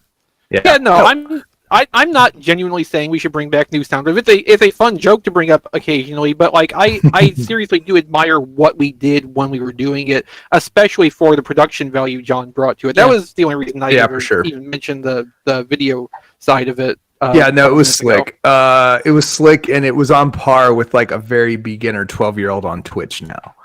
So it's okay, all but for good. the time, that was a very advanced 12-year-old on Twitch. And it was ahead of its time. And and everything on basically every episode we had on YouTube was killed because of the material. Yeah. Yeah. Come at me, bro. Hey, I forgot. That reminded me, though, Brian, this week I did get a micro Game Gear, and it's fun. Oh, are those available? Yeah, they're on Amazon Japan. Sorry, Kim. Oh, what are you doing to him, John? Which color did you get? Well, Brian's underwater again. Okay, I sound fine on my end. So That's good. Good. which end? Which color did you get, John? Yeah, I got the standard black, but I really should have gotten the one with, I think, Gunstar Heroes or something on it. But there's always a sale, maybe. It's something like that. different But the ga- default one, yeah, they have a slightly different set of 4 games on each color. The one I have, though, has Sonic and Outrun, and then which is good enough for me. That's fine. And then it's got a couple of games that it's all in Japanese, obviously. It's got an RPG in Japanese, and then another game that's real text heavy in Japanese. So I will be sticking to Sonic and Outrun, which require no language. They are their own language. Yeah, the red one. One of them is Last Bible, right? Yeah, Last Bible. Yes. Yeah, you're right. Yeah, that's like but they're super fun. It's super fun. It's what 2.5, maybe 3 inches tops wide. Oh, Very, very or long. It's yeah. cool. the what the hell is that sound, Don? I don't. Sorry, Is that a paper shredder? it was an alarm that went off for something. I don't remember what it said. I'm Oh, sorry. I thought he had like a percolator running. I thought it was either a paper shredder or there was a frog in his pants. There was an alarm for something. Oh, my insulin. That's what that was. Okay. That's a good thing not to forget. Yeah, don't forget that one, Don. Hey, so the blue one seems to be the one to get. It's got that's the one you got, John, with Gunstar Heroes on it. Wait, no, what the hell is this? It's No, a game. the it has a Gunster game- Heroes one's the one I should have gotten. It's got a dog on it. It's got a rabbit. It's got a panda. Gunstar Heroes is always the correct choice. Yeah. Incidentally, my brain finally kicked in, and Last Bible was released here for the Game Boy Color as Revelations: The Demon Slayer. Cool. Never heard of that either. Clay. Yeah. That reminded me. I That only know reminds because me- I Play wound video game detective. I only know that because I accidentally, back when EB Games would get like import stuff in occasionally just in their trades, I wound up somehow with a copy of Revelations and a copy of Last Bible 2, and had the just the interesting experience of going, oh, these are obviously related. Huh. Oh, it was on a slightly related tangent. It's very slightly related. A couple of weeks ago, I saw that G4 was coming back. Yeah. Who cares? Yeah. Well, I actually, Brian, I added you and John I saw. because they're looking for talent, and I thought y'all two would be one of y'all would probably be interested in doing that. I'm good. And I'm not a just 13-year-old girl. Nor are you appealing to 13-year-old girls. Nor am I appealing to 13-year-old girls. Yeah, like the whole G4 thing. I never really liked G4 at all. Anyway, and I guess it's gonna be it's probably gonna be web based. It's not gonna be like a TV channel, is it? I don't even know. I think it's gonna be on like Peacock or Hulu or something, kind of like an offshoot. Yeah. The only show that I liked on G4, there was basically one that they did like retrospectives, and I can't remember the name of it. And it was like a really nicely produced show, but the show is mostly just junk. Never really cared about G4 that much, and it killed Tech TV, which I did love. Just completely destroyed Tech TV. The only thing they kept was X-Play, which was pretty good, which I guess became their best show after that. Okay, I've ranted enough. You can find me on Twitter at bkilby, on Instagram at briankilby, and at briankilby.com. Rob Springer's not here, but he is at RoboRobSpringer and at zonebase.org. John, how do people get a hold of you? That John D everywhere. I found the Game Gear micro that you got. It's more expensive than the others. I guess that it's third-party seller for this one, maybe? Maybe. Was it like $50 maybe? Something like 75. that? 40-ish? The others are like 50.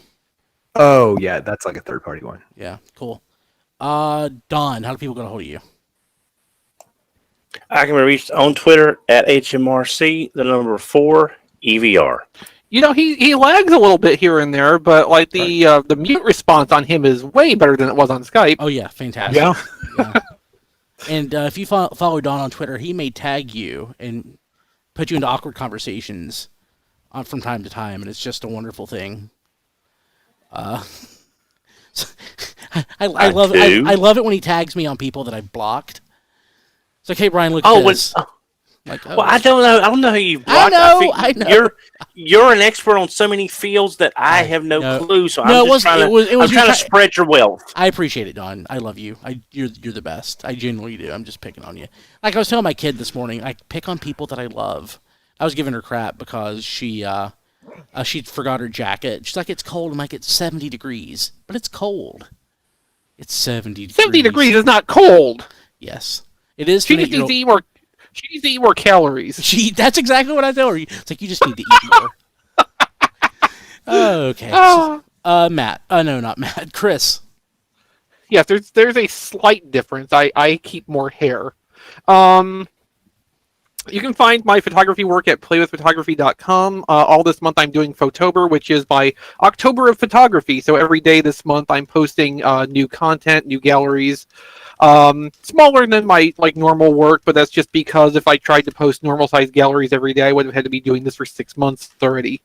So I did all of Unite Warriors Grand Galvatron last week, including the sadly broken Starscream. And with this week, I've been trying to kind of spread out into some non-Transformers area. So keep watching for more of that to be coming. Although I will still be mixing in some Transformers content because I know the majority of people who follow my work, that's why they follow my work. So I'm not leaving them completely out in the cold. But I do hope people will take a chance on some of this non-Transformer stuff I'm doing and take a look and hopefully enjoy that. To follow my photography stuff on social media, on Instagram, it's Play with Photography or at Play with Photos on Twitter. I'm on Patreon at patreon.com/playwithphotos for $2 per month. You can get early access to new galleries that go up, not like the daily Photober stuff because that would be a lot to keep track of logistically, but full-size galleries, those will usually come out early to my patrons. For $5, you can get credited on every new gallery that goes up after you sign on. Personally, you can follow me on Twitter at ChrisRTXV, and I also have an Amazon wish list at tfradio.net/ChrisList if you would just like to do a random act of kindness to me. Cool. Diecast. You can find me in my bed in about 5 minutes. You can also follow me on Twitter at Diecast2. You can like my Facebook page at Reviews by Diecast, and you can see all my reviews at tfradio.net/reviews. Rob. You can find me on Twitter at Figure Reviewers and Rob Flails. Rob Flails is the Twitter for Flail Throughs, my YouTube channel. I cover Gundam games for the PS4 at the moment. Gundam Battle Operation 2 just added water. That's worked out pretty well. And probably there's going to be a Halloween event sometime in the next week or two. So if you want to see what you can get out of that in the game, just check it out every Thursday afternoon when the updates are posted. If you like what I do there, patreon.com/flailthroughs. You can throw me money and I will do requests of specific round setups, mobile suits, color schemes, what have you. And of course, I also have a wish list at tfradio.net/claylist where I have stuff, and if you want to send me that stuff, it is possible to do. Cool. We haven't mentioned tfradio.net/Massey Attack in forever. But we have Donna Computer up there. And BioFreeze, Don, did I put there or did you put that up there? I think I put that up there. BioFreeze? It's like Yeah. It's like Bengay, but supercharged. Yeah. But yeah, no, Brian, I mentioned it in passing, and then you put it on the list. There's a bunch of weird crap that I put up on here that I need. Cadbury eggs. Don needs more Cadbury eggs. Actually, that's a good price. And maybe I should. Well, I mean, as long as he's got enough insulin to counteract it, yeah.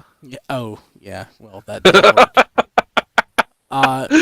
Yeah, TFRadio. Cadbury insulin eggs. Cadbury insulin eggs. TFRadio.net/Amazon and TFRadio.net/Massey Attack. Okay, we'll see you next week, I think. Am I forgetting anything? Nope. Okay, bye. Go to sleep. All right. Take care. See you, everybody. Don, this is a pretty nice computer that I have up here for you, so I should buy it for you. How much is it? $900.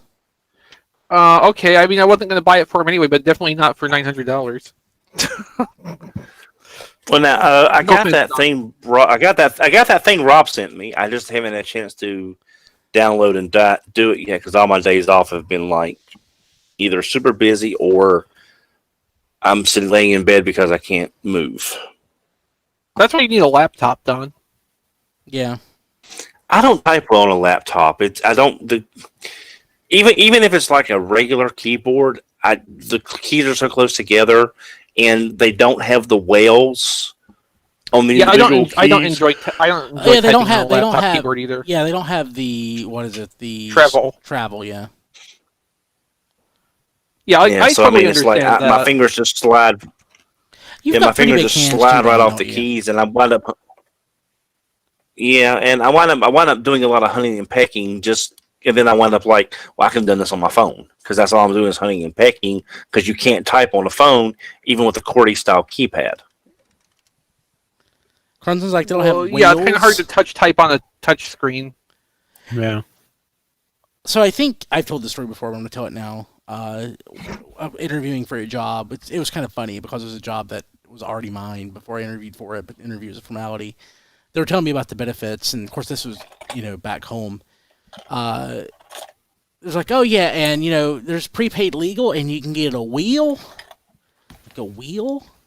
like for my car. And she's like, no, like last will and testament, and I'm like, oh. Yeah, that was, yeah. I was wondering for a split second there what a keyboard needed with whales.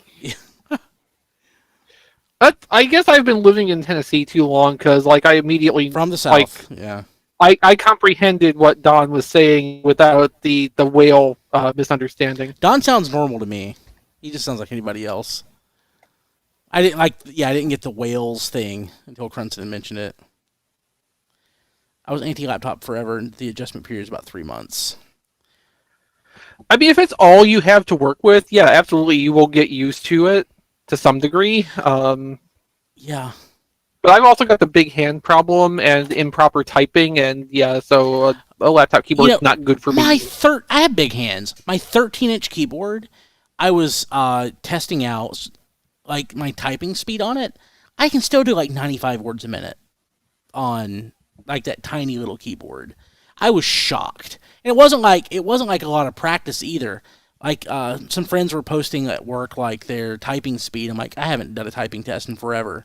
So I just got I amped myself up, and I just was just literally with amp, not like literally, but I just pulled it out and I just typed it out. And it was like, I think it was like 92.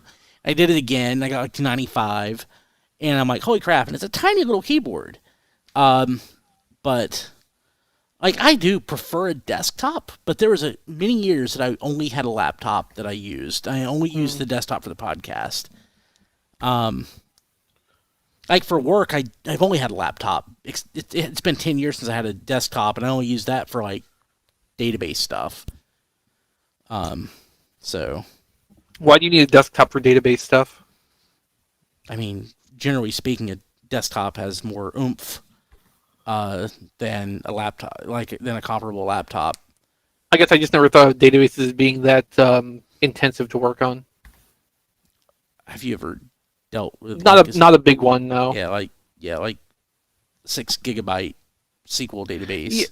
Yeah, no, I've never gotten anywhere close to that, fortunately. Yeah. I am just decent enough with the SQL format to be able to like go in and kind of sledgehammer my way through problems. But that's about it. Yeah. No, me too. I can type a SQL string if I have a reference to go by. Right. But I'm not but just generally running the database, at in the corporate world, it's not uncommon to have a database that might take 2 days to run, like for like gigantic data sets. So, yeah, nothing I've really done, but we just at work we just did a migration to the cloud, and one of our processes went from 3 days to 2 days. Okay. So I mean that's a pretty big difference. Yeah. So, yeah. Gaming laptops, yeah. Like the problem with a gaming laptop, usually, and I haven't owned a gaming laptop in 20 years, but like in the past, they were just so flipping huge and hot. They still kind of are. Yeah. Yeah, no, I mean, if you've got the money to sink into a laptop, you can get something that absolutely will kill a desktop. I mean, it'll kill a desktop. It might not kill... A desktop, yes. Yeah. The same amount of money put into a desktop will always win. Yeah. Like, my laptop has the 10th generation i7 in it, and it's nice, but my 8th generation i7 on the desktop is still way faster. Yes, I would also be up for 12 pounds of beef. Beef. Yeah, like, it's a nice fantasy to just think, like, boy, if I had $15,000 I could use to build a desktop computer. I would. At the same time, though, like, what would I even do with all that? I have no desire to spend more than $1,500 on a desktop. I mean, for me, I imagine, like, all that would go into, like, graphics power. Or at least, a large majority of it. Okay. I think max I would ever want to spend on a desktop would be like $3,000. Like anything. I think there's not a lot of return on investment for anything over that. Probably not. Yeah. Yeah, and maybe get a really nice monitor. Yeah. Years ago, like my laptop that I had, my old Dell Inspiron 8500. I think I paid $2,000 for it back in 2004.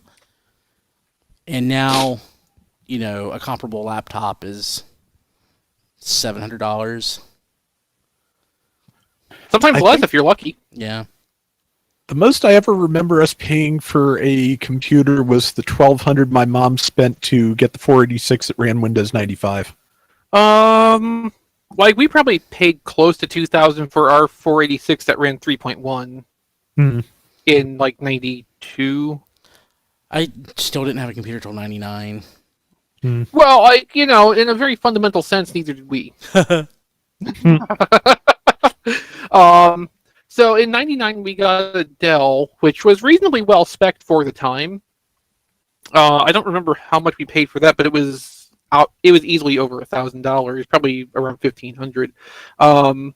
But after that, I don't think we paid more than like $700 for any one computer that we have in here.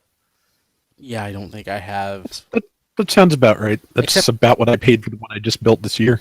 Except for my laptop, I don't think I've spent much more than that for a computer in years. Of course, I've mostly just been swapping out parts. Yeah, when you start kit bashing computers together, the math gets a little fuzzier. Yeah. Yeah, for years I kept calling my computer the Dell, but I realized that there was no parts left over from the Dell that I started off with. It's like that sailing ship simile. Yeah. Which I can't remember the proper name of because it has one, but yeah, it's you never finished. What is it? You never finish a. Is that the one? No, it's thinking more along the line of the broom paradox. I think it is. Paradox probably isn't the right word either. I don't know that one. The whole thing about how much of the broom can you replace before it's not the original broom anymore. Yeah. Yeah. It's something like that.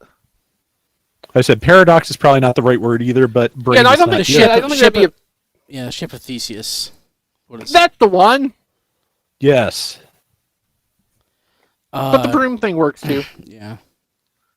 I mean, yeah, it might still have a Dell badge on the outside of it, but like... I'm kind of glad I finally got myself a new case and wasn't just throwing parts into the old leftover Alienware case Jay gave me to use anymore. Yeah, but it's kind of amusing when you have to, build the innards of your computer with, majority duct tape. Yeah. I've done it. Oh, I'm not sure if this is old news or not, but apparently Amazon Japan is now charging U.S. tax. Interesting. Yeah, I just saw that from one of the people I follow on Twitter. One of his Solojigokens was taxed. I don't know if my stuff has been taxed or not. I should check. And I still can't pre-order Starscream. Dang. So, Blade Raider's asking in toy terms, how much can you retool until it's a completely new mold? Well, the classical answer to this was actually given to us directly by Hasbro reps at a BotCon many, many years ago, where they said that you could retool 20 to 30% of a toy before, in terms of cost effectiveness, you might as well just make a whole new toy from the ground up. That makes a lot of sense. Now, obviously, since we've moved much more into the age of CAD-based design and computerized milling to create the toolings and stuff, things have gotten a whole lot fuzzier in terms of what's a retool and what is X amount of cloned parts from some other toy, but is technically a new mold. which I think we see happen a lot more than we really account for or give credit to. Because when we see something that has parts just the same as something that came before it, we just assume, oh, well, they have this toy and they retooled or pre-planned alternate parts to this extent for this toy. Earthrise Ironhide, like, I do think it literally shares tooling elements with the Siege one, but there are also parts where, even though the details are technically the same, the fine look of them differs just enough to make me think, okay, this is a clone of that part that they remilled into a new mold. Because it's just enough not looking like that original part where, yeah, maybe it is some kind of production variance just because that mold has aged a little bit. But I also kind of think because of what they can do, this is just that same part design put onto new tooling. And yeah, with their ability to creatively duplicate engineering and kind of spread out a transformation skeleton much more than they used to. I've been saying this for a few years now. A lot of our common collector language, and as far as how the toys are made, is just wrong because it has not been able to keep up with the technology.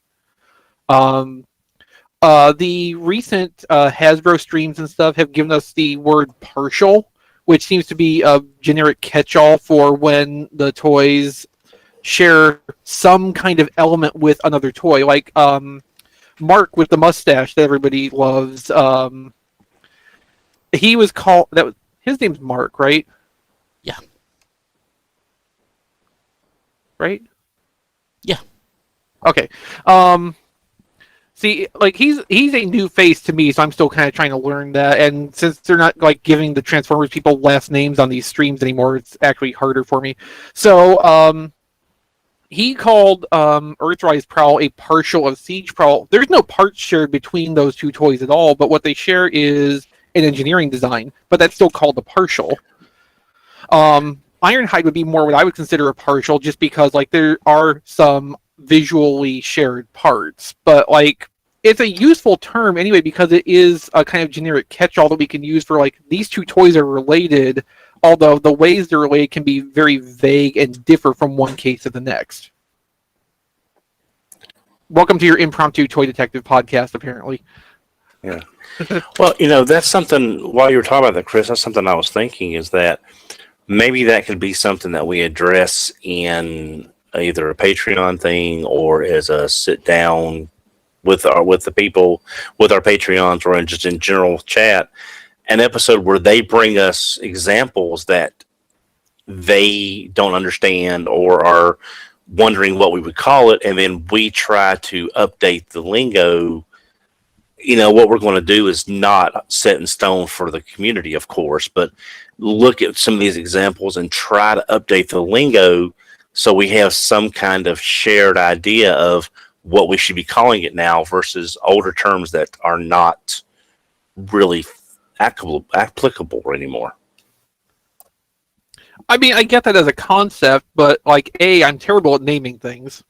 And that's pretty much all I got. I'm terrible at naming things.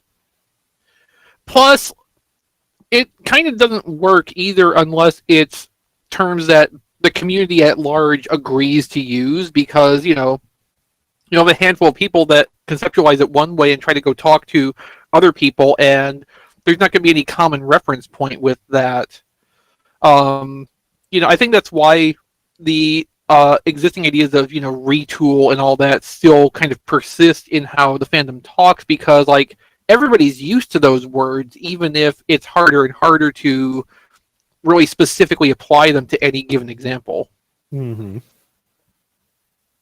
That's the main thing that inhibits language from evolving in general, I think, is just that it takes a lot of time to get enough people on board with the subtle changes over time before it will actually catch on and kind of like move the language forward.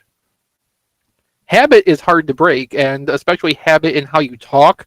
That's one of the worst things to try to change in someone. Mm-hmm. Oh. Mm-hmm. Just kind of sitting here thinking about, I'm sure there's still plenty of people, and I'm probably one of them if I'm paying attention, who talk about dialing their phones when there has not been a dial on a phone in probably 50 years. Yeah. Oh. Yeah, I mean, in that case, the meaning of the word dial has simply changed. MRP 73, Perot, Sherlock, Encyclopedia Brown, Exvee. Nice. Thank you. Hey, so I think Don, were you about to head off for Betty Bye? It sounded like that's where you're going. No, I can hang around a little bit unless y'all were. And then No, I was gonna say it's probably time for everybody watching the stream to go to bed. So we'll see you next week, people. Thank you for being here. Good night, everybody. You were awesome. Take care. Okay, let's see. Good night.